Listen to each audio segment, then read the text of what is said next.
Good morning, everyone. Welcome to week 14. This week is all about feedback. And so let me share my screen and we'll get you started so that you have a successful week in providing feedback, receiving feedback, and preparing for those final drafts. Alrighty. Okay. So in front of you, you can see week 14 is laid out for you. You are going to conduct peer reviews of at least 3 classmates' papers and provide that feedback directly in the discussion post. Along the way, you also want to make sure you attend to that final KFC Writing Center visit. If you haven't scheduled it, I strongly urge you to do that ASAP. They do start to get full this time of semester because a lot of courses have their major essays due at this point of the semester. So do make sure you schedule that sooner rather than later. Just as a reminder, they offer these appointments on either campus. They also offer them online, and there are varied times in which they do so. So you have, oops, there's a puppy that wants to say hi. So you have plenty of opportunities to make that work for you, what's best for your schedule. So the peer review guidelines are down here for you, and it is within the discussion board that you are going to provide that feedback. So let's look at what exactly it is that you're going to do.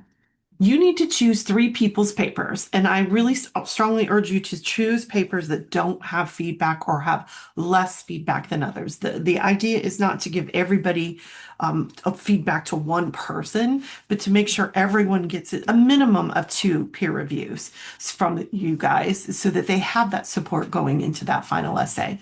The other caveat to this assignment is a lot of students say by looking at their peers' writing, they really start to get those aha moments on their own writing and what they need to attend to and fix.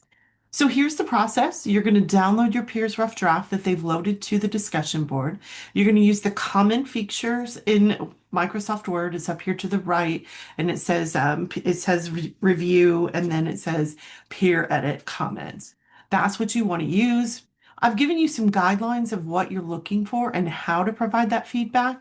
And I want you to use a combination of direct comments in the essay, using the review buttons and comments on the peer review sheet, and then load both back up to D2L so that they can get it. So here is an example of the guidelines that I'm talking about. So read the entire essay. Make sure as you're reading that essay, at the end, you look specifically at MLA. Is it double spaced? Did they use Times New Roman 12-point font and the margins are consistently 1 inches?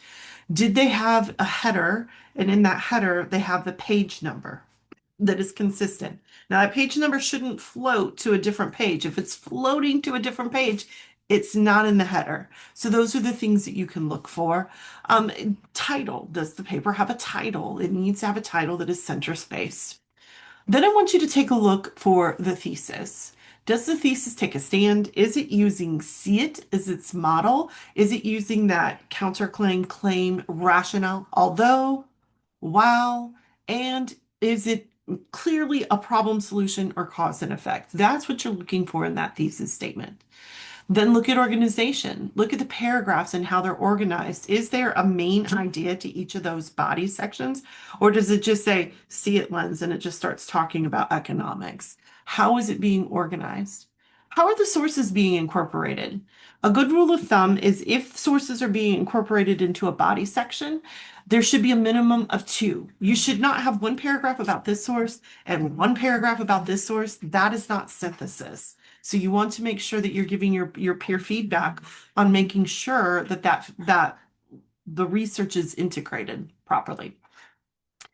Does the author's argument work? Sometimes with research, students get into more of an educational tone or more of an informational tone, and the argument gets left behind. Are they keeping that argument center? Are they consistently circling back to that argument and making sure they're being more specific towards it? Counter argument, how does the author, how does the author address the other side? They could do this in body sections, so they could do this in each part, or they could have a standalone body section that attends to the counterclaim. But where is that acknowledgement of opposing points of views and the concession displayed? Is there a works cited page? Works cited page should be its standalone page at the very end. It should not follow the last word of the essay. It's a standalone page at the very end. Works cited is centered, it is bolded, and then underneath it, it should have a minimum of 6 sources. So are they using that? And within the works cited page, are there sources in alphabetical order? Those are the things that you're going to check for.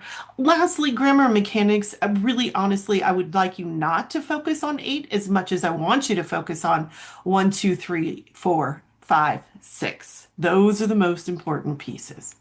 So that's it. That's what you're working on this week. And then the following week, the week after Thanksgiving, you will have an entire week to revise and perfect anything that you want to perfect from the pieces of feedback that you've received. And you're going to receive feedback from multiple peers. You're going to receive feedback from me, and you have that last KSU Writing Center visit for feedback from a peer-reviewed tutor. So that is on tap for this week. I will check in after Thanksgiving. I hope you have a safe and joyful and restful holiday, and I'll see you in December. Happy learning.